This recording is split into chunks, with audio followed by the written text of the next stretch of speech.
Alright, welcome back. So what you have here is the daily time frame. As we all know, we were trading above all-time highs on NQ. So this is the December contract, the E-mini futures for Nasdaq on the daily chart. The set target on right there. So as far as the daily chart can go, we all know we had the US government closure. As we had said, I talked about it in the last video. If you didn't watch that, you can reference to that.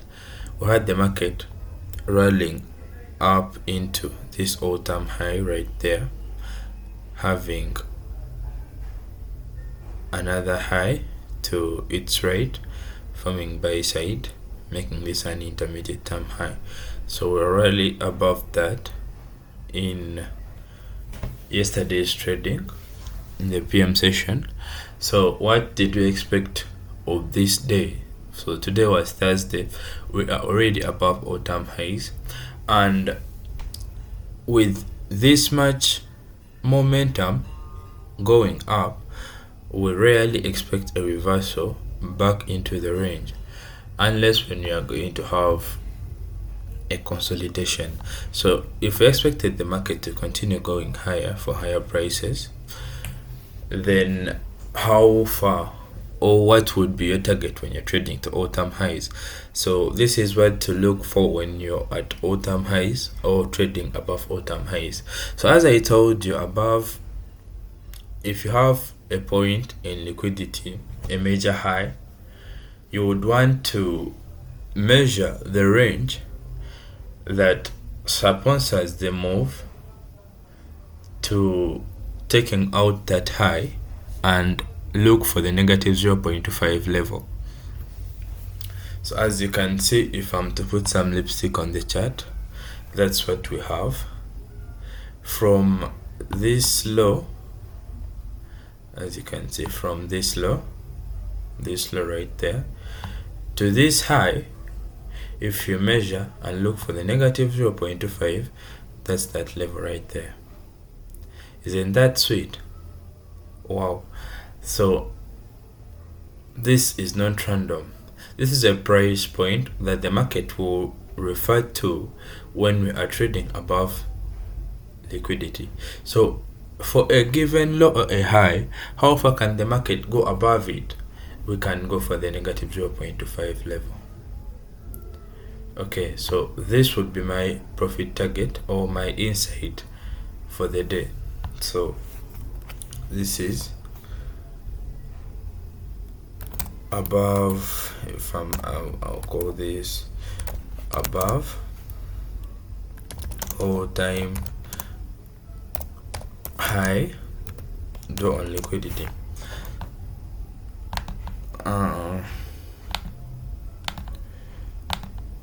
Right there. So I'm looking, let me see.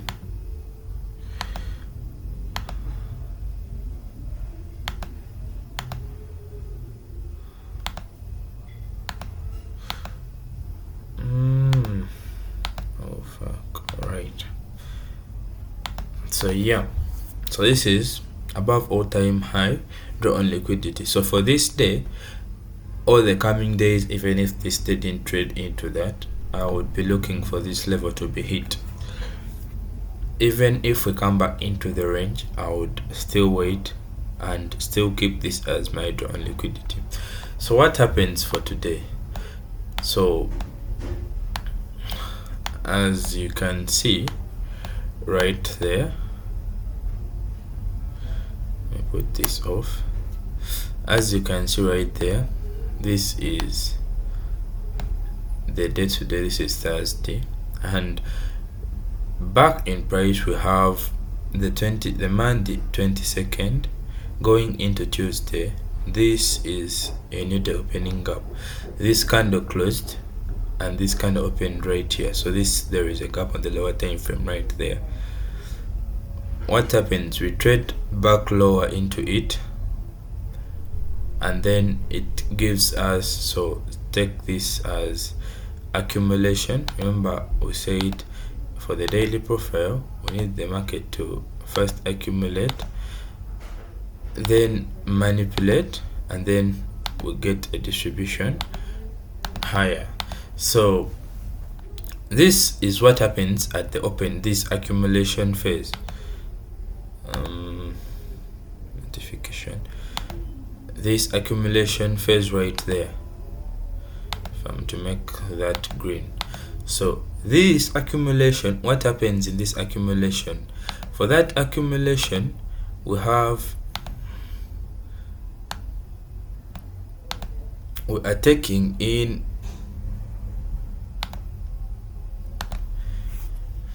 we deprive those with the right bias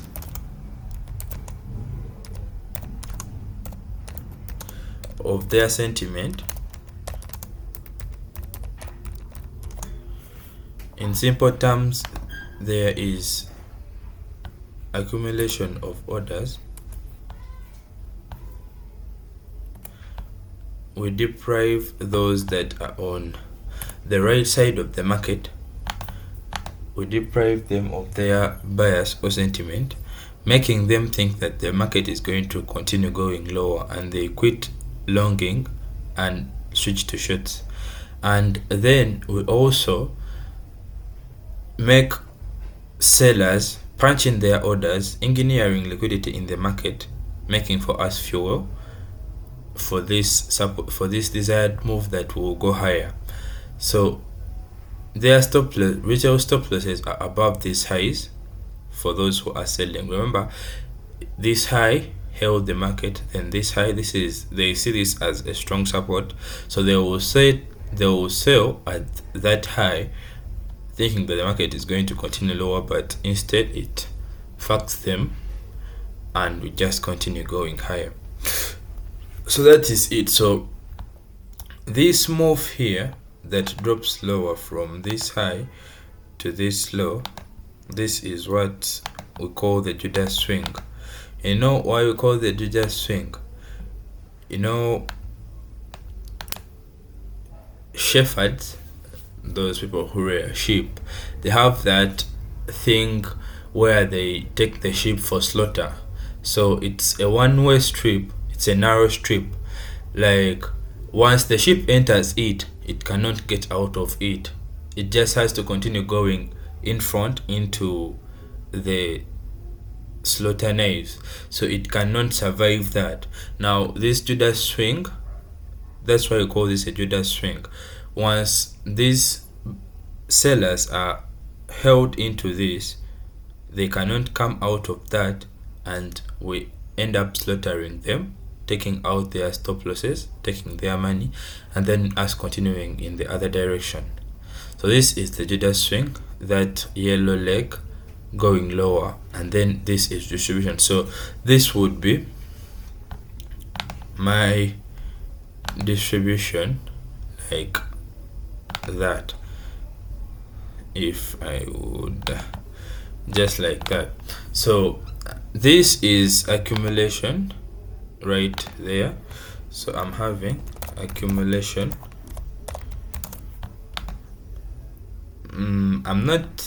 I don't think I will be making a lecture about this. Manipulation,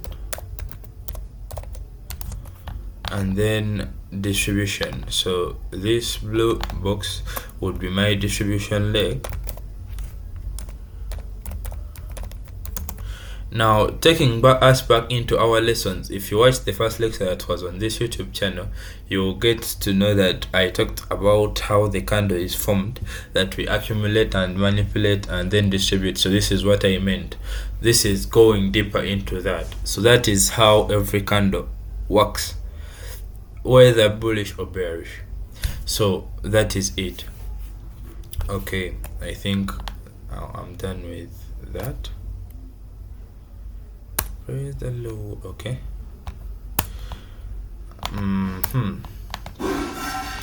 Now, if I'm to drop lower into today's New York session trading, I'm going to have my quadrants on that. I'm going to run quadrants on that new day opening up where the market was. So if I'm to drop into the lower time frame, the 1 minute time frame, oh my god, wow, this was so sweet. Today's price action was a clean one. As you can see, we had, this was the previous daily low from this was the daily low from Tuesday this week. On Wednesday we drop lower, taking out that. So if this is your weekly profile, if I'm to teach you the weekly profile, as I have just said about the accumulation, manipulation and distribution, you should also take that into the weekly profile. For your weekly candle to form, you need this, and this is a very good example for that. So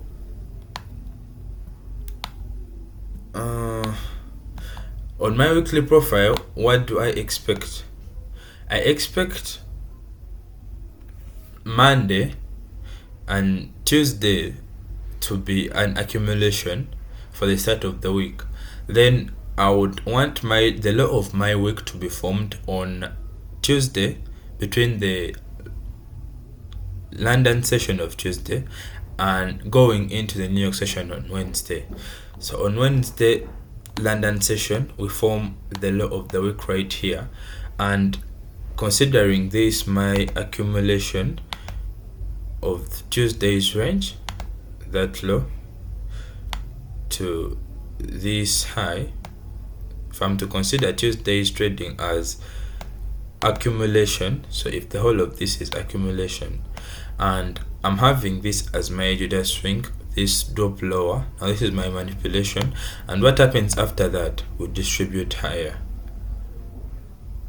So this was a bullish weekly profile, and a textbook bullish weekly profile. So this is what you want to see. You have to incorporate that in your trading.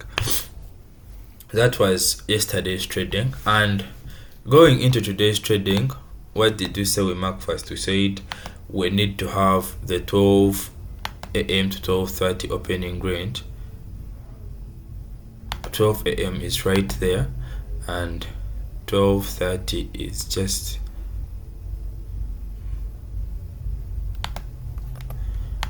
that's 12:30. So if I'm to zoom in that range, I'm looking at the highest high within this time window from 12 a.m. to 12:30, the highest high and the lowest low, and I'm using the whole of that as my trading range. So from this high, I have to put on that, to the lowest low of this trading range, I'm looking at the lowest low, no matter how big the range is. If I'm to put the 12 to 12:30 opening range, so that is it, and extend that into price, we are going to use it as a PD array. So this can be used as, so I can trade without going on the higher time frame. I can use it as a bullish fair value gap or a bearish fair value gap. I can use it as internal range liquidity to detect my market sentiment and know what I'm going to do in the market. So for the pre-session, you have the market opening at 7 a.m. and what's our target? We have 7 a.m. we have 8, and I'm having the market open at 9:30. So at 7 a.m. what are we doing? Prior to 7 a.m. the market rallies higher, taking out buy side. We accumulate, consolidate, we form a new high, giving us buy side here and buy side there as my buy side, leaving sell side, and leaving the opening range below. So we rally higher. I'm looking at this. I didn't mark this well, so if I'm to go back a little bit, if I'm to go back a little bit to my daily time frame, and I'm to mark this well, you'll see that it is just to the tick. So let me do it like that.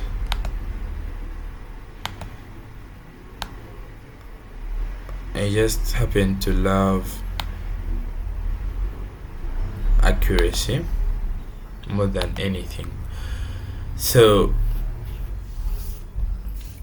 my network is fucked.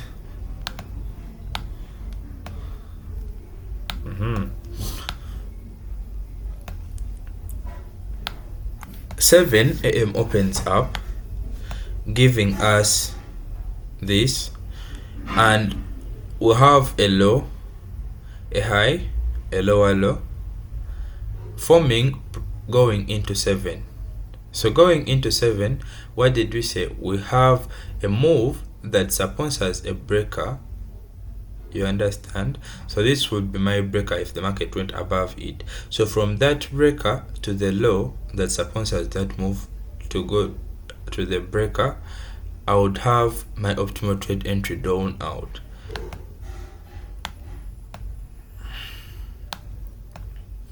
So just like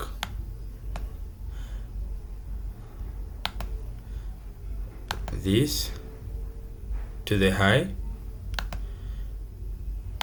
and I'm marking my optimal trade entry. So I'm having this range. We have a low, a high, a lower low. So I'll expect this to be my breaker if we trade above this price point, and this being my mitigation block, because we had market making high and rallying back far away from it, making this a mitigation block. So we said I would wait for a closure back above those levels for me to take a trade. 7 a.m. opens up, we rally above, giving us a closure. Now 7 opens up, we trade back into these fib levels. So this would be your entry for the day right there. I'm giving you this because ICT taught us a different way of using this optimal trade entry, but deep into my trading I went on and realized that this happens all the time.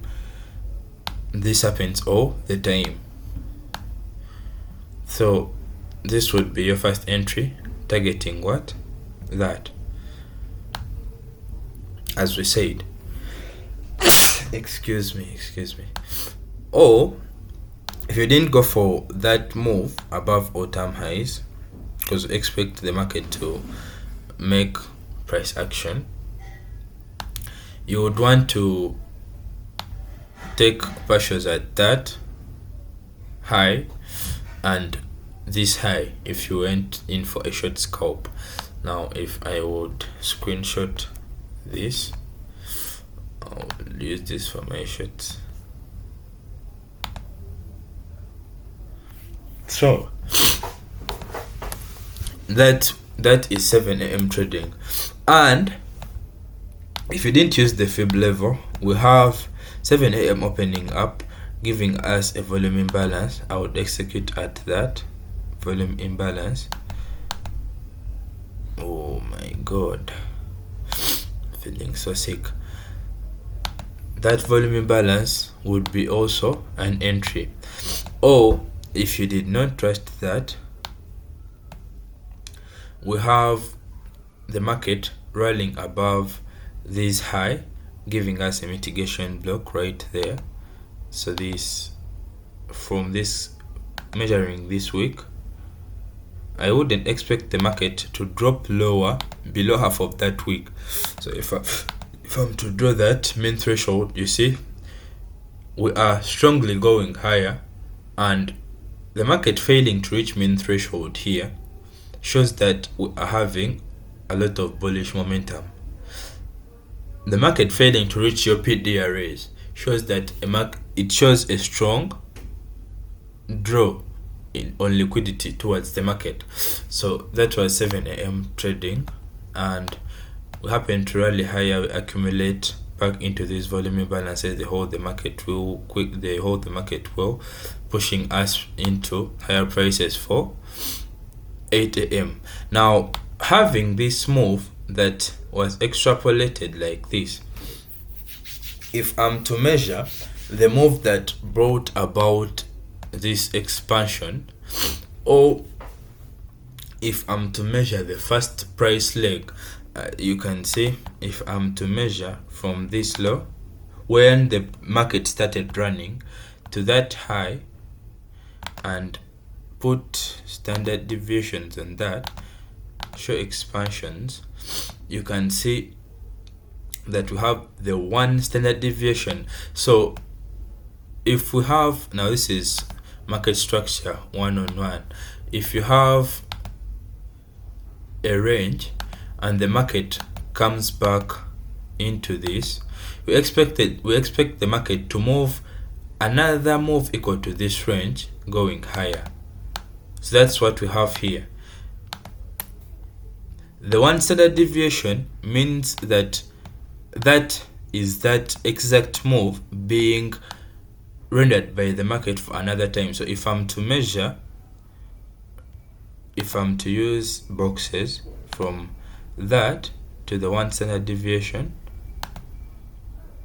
so if I'm to use that to that move, you'll find yourself that it is the same thing as from that high to this. So expect, as the market moved and came back into the range, our first retracement, a deep retracement, we expect the market to move a similar move to this going higher.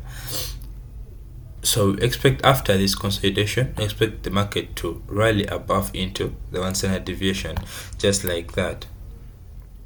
And what happens right there, you can see if I'm to extend this further into price, we hit the negative one standard deviation right there. What happens after we hit the negative one standard deviation? A retracement back into the range. And how far can we move after we hit the negative 1? Obvious cases, the negative 1.5, or in most cases the range, half of this range between the negative 1 standard deviation and the negative 1.5 standard deviation. So half of this most of the time gets hit, as you can see right there. This half of this range from the negative 1 standard deviation, the negative 1.5, most of the time it gets hit. But here we have a full expansion, and the negative 1.5, take note that it aligns with the daily do on liquidity above all-time highs. We had said we had it like, I can't, it's so far, but this blue line is the negative 0.25 on the daily for the move anticipated above all-time highs. So we have a move, if you measure from this low to where we expect the market to go to, we have what? Half of this price range. Just imagine that this hadn't formed yet, this whole move. Now we trade above, going into half of the range we expect the market to move to our anticipated level. The market touches that half of that range, fails, drops back lower into that. The engineer orders and we manage to close above it. The market uses it as what? Support. Going into 8 a.m. 8 a.m. opens up and we drop back into, if I'm to remove this line, you can see we drop back into the 0.5. The 0.5 of this range that we expect the market to move uses it as support. We have a bullish order block right there, this candle, that black candle. This is a bullish order block, bullish order block right there. Market gives a wick and instantly rejects, giving us a fair value gap right there. Note that the wicks are doing the damage.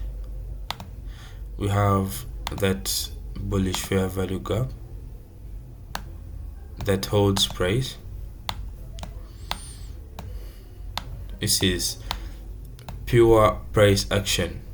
This is pure price action. You see this overlap right there? I would consider that as a volume imbalance, and I would stretch my fair value gap going into that from the low of that candle. And what does that give you? Half of the fair value gap being respected. So this is not random. This is not random. You feel me? So this fair value gap holds price until we trade into our target for the market. We move into the upper quadrant of the expected move. We rally above into that. After we take it out, we first fail. We form an intermediate high right there. We drop lower, giving us a fair value gap, and coming back into the upper quadrant itself, acting as support, giving us a move lower. We come back into that one more time. It holds the market. So it holds the market, showing strength. So we come for it one more time, again, but notice how these moves are coming back.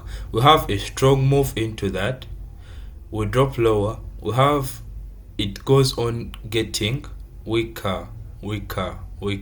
So this fair value gap hasn't gotten yet the power for what being inversed for us to continue higher.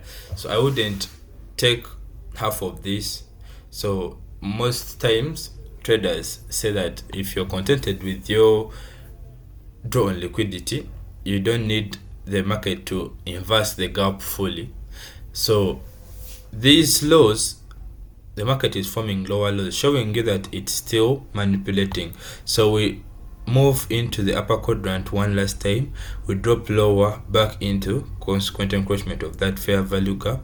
We move higher, we fail to form a lower low. Now what is this? This is a signature in the market that now we are ready to move.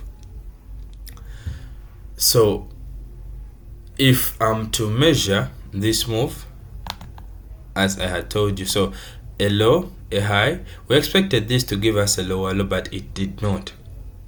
You understand? That's why I'm measuring from that low to that high, giving myself the optimal trade entry. Now, where are you going to get something that pans out every single time the way it has to?